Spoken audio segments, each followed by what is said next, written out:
Rema hari ini, Keluaran 34 ayat 10. Firman-Nya, sungguh aku mengadakan suatu perjanjian di depan seluruh bangsamu ini, akan kulakukan perbuatan-perbuatan yang ajaib seperti yang belum pernah dijadikan di seluruh bumi di antara segala bangsa. Seluruh bangsa yang di tengah-tengahnya engkau diam akan melihat perbuatan Tuhan, sebab apa yang akan kulakukan dengan engkau sungguh-sungguh dahsyat.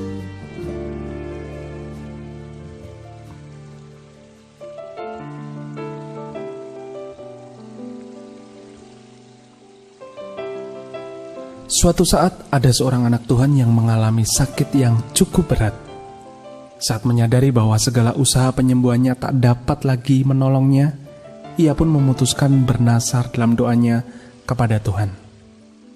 Ia berkata, "Tuhan, apabila Engkau menyembuhkanku, aku berjanji untuk melayani Engkau seumur hidupku." Lalu doa dan nasarnya itu didengar dan dijawab Tuhan. Ia sembuh dari sakitnya. Namun setelah ia sembuh dan sehat, ia melupakan apa yang pernah dikatakannya kepada Tuhan. Ada juga satu kisah dari seorang anak Tuhan yang sedang mengalami pergumulan dalam usaha dan pekerjaannya. Dengan iman, ia pun datang kepada Tuhan. Dalam doanya, ia berkata, "Tuhan, berkatilah usaha dan pekerjaanku. Aku berjanji akan setia mengembalikan persepuluhan kepadamu. Aku akan rajin membantu semua pekerjaanmu." Namun, setelah pekerjaan dan usahanya diberkati, ia pun lupa akan janjinya kepada Tuhan. Banyak orang yang sering dikecewakan karena janji yang diingkari akhirnya memilih untuk tidak lagi percaya pada janji apapun. Namun, ada satu pribadi yang tidak akan pernah ingkar janji dan hal tersebut sudah teruji. Pribadi itu adalah Yesus Kristus, Tuhan kita. Alkitab mencatat bahwa kita bisa mempercayai sepenuhnya semua janji Tuhan. Tidak seperti manusia, Tuhan tidak terbatas ruang dan waktu, dan Tuhan tidak pernah lupa dan ingkar terhadap janjinya.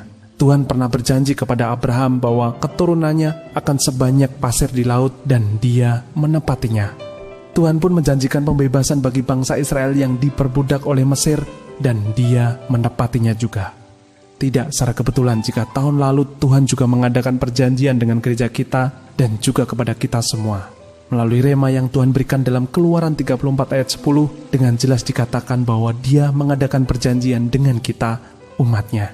Apapun kekelaman yang meliputi kita sekarang ini, percayalah bahwa Tuhan tidak pernah mengingkari janjinya. Janjinya adalah ya dan amin.